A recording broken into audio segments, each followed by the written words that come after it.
Cancer শব্দটার সাথে আমরা সবাই কম বেশি মোটামুটি পরিচিত। প্রতি বছর শুধুমাত্র ক্যান্সারের কারণে বিশ্বব্যাপী প্রায় 1 কোটিরও বেশি মানুষ মারা যায়।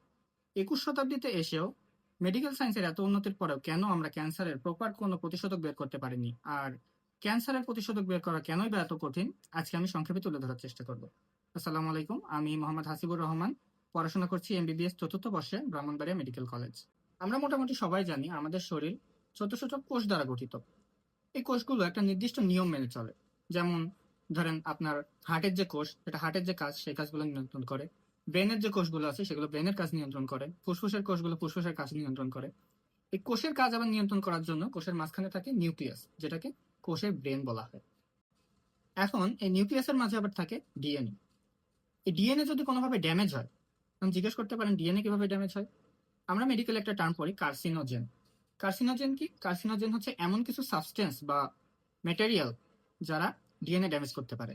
উদাহরণস্বরূপ আমরা বলতে পারি স্মোকিং, ভাইরাস, ড্রাগ, রেডিয়েশন ইত্যাদি। এগুলো কি করে? ডিএনএ ড্যামেজ করে। এখন কোষের ডিএনএ যখন ড্যামেজ হয়, অর্থাৎ নিউক্লিয়াসের ভিতরে যে ডিএনএ আছে এটা যখন ড্যামেজ হয়, তখন কি করে? আমি তো একটু আগে বলছি নিউক্লিয়াস হচ্ছে কোষের ব্রেন। তো ব্রেন যদি ড্যামেজ হয় তাহলে মানুষের ক্ষেত্রে বলা যায় ব্রেন যদি খারাপ থাকে তাহলে সে পাগলামি করে। তো কোষেরও একই অবস্থা। কোষের নিউক্লিয়াস যদি ড্যামেজ হয় তাহলে সে কোষকে উল্টাপাল্টা সিগন্যাল দিতে থাকে।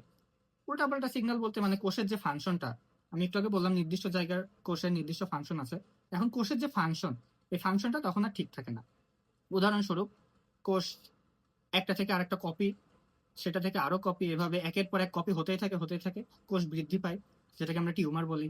তারপরে আবার ধরেন আপনার ফুসফুসের যে কোষ, এটার যে কাজ, সে এই কাজ না করে আপনার ব্রেনের যে কাজ, এটা আপনার ফুসফুস করা শুরু করে দেয়। ধরেন মানে সবকিছু উল্টাপাল্টা।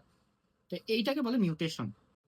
এখন এই যে মিউটেন্ট সেল, মানে নষ্ট যে সেলটা তৈরি হলো, এটা আবার অনেক ক্ষতিকর। এটা যে শুধু আপনার নির্দিষ্ট অর্গানকে ক্ষতি করবে তা না।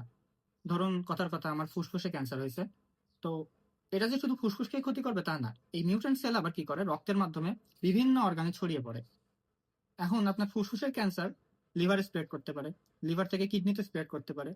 অনেকে দেখা যায় ফুসফুসে ক্যান্সারের কারণে বা স্মোকিং এর কারণে প্রোস্টেটেও ক্যান্সার হতে পারে। তো এটাকে বলা হয় হচ্ছে মেটাস্টেসিস। এবার আসি, কেন ক্যান্সারের ট্রিটমেন্ট করা এত কঠিন।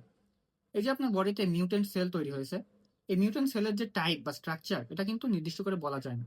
ডিএনএ ড্যামেজের কারণে যে কোনো ধরনের মিউটেশন হতে পারে। তো আপনি যে একটা ড্রাগ দিবেন বা একটা ওষুধ দিবেন, এই ওষুধটা কোন ধরনের সেলের বিরুদ্ধে কাজ করবে এটাও কিন্তু নির্দিষ্ট করে বলা যায় না, কারণ একটা নির্দিষ্ট ড্রাগ তৈরি হয় একটা নির্দিষ্ট কাজের জন্য। কিন্তু আপনার যে ক্যান্সার সেল, এটা স্ট্রাকচারই আপনি জানেন না, তো ড্রাগ দিবেন কিভাবে? আরেকটা বিষয়, ক্যান্সারের যে কোষগুলো, এটা কিন্তু আপনার বডির নিজেরই কোষ, এটা কিন্তু বাইরে থেকে প্রবেশ করা কোনো কোষ না। বাইরে থেকে যদি আপনার শরীরে ভাইরাস বা ব্যাকটেরিয়া প্রবেশ করে, আপনি সেটাকে টার্গেট করে নির্দিষ্ট ড্রাগ দিতে পারেন। কিন্তু ক্যান্সার তো আপনার নিজেরই শরীরের কোষ। আপনি যখন ক্যান্সার সেলকে টার্গেট করে কোনো ড্রাগ দিবেন বা ওষুধ দিবেন, তখন কিন্তু আপনার নিজের শরীরের কোষকেই টার্গেট করা হচ্ছে। ওই জন্য আপনারা দেখেন যে কেমোথেরাপি বা রেডিওথেরাপি যখন দেওয়া হয় তখন বিভিন্ন সাইড ইফেক্ট দেখা যায়, চুল পড়ে যায়, তারপরে শুকিয়ে যায় মানুষ, আরো নানান ধরনের সাইড ইফেক্ট দেখা যায়। তো এটা মূলত এই কারণেই হয়। তাহলে এর প্রতিকার কি? মনে রাখতে হবে ক্যান্সার মানে কিন্তু মৃত্যু নয়। ক্যান্সারের সর্বপ্রথম প্রতিকার হচ্ছে কার্সিনোজেন গুলো আছে সেগুলো অ্যাভয়েড করা, অর্থাৎ স্মোকিং, তারপর রেডিয়েশন, বিভিন্ন ক্ষতিকর ড্রাগ, এগুলো অ্যাভয়েড করা। আর যদি ক্যান্সার হয়েও যায় তাহলে সর্বোত্তম প্রতিকার হচ্ছে আর্লি ডায়াগনোসিস। মনে রাখতে হবে ক্যান্সার যত দ্রুত ডায়াগনোসিস করা যায় ততই ভালো হওয়ার রেট বেশি, অর্থাৎ আপনার সার্ভাইভাল রেট বেড়ে যাবে। তো আজকের মতো এই পর্যন্তই। সবাই ভালো থাকবেন, সুস্থ থাকবেন। আল্লাহ হাফেজ।